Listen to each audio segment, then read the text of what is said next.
Hello, teacher. This is my pronunciation and translation about medical jobs of learning chocolate.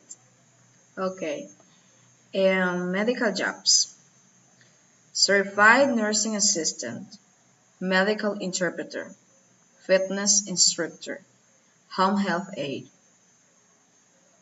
massage therapist, office assistant, pharmacist, and X-ray technician. Okay, now in Spanish. Trabajos médicos. Asistente de enfermería certificado, médico intérprete, eh, instructor de fitness, asistente de salud,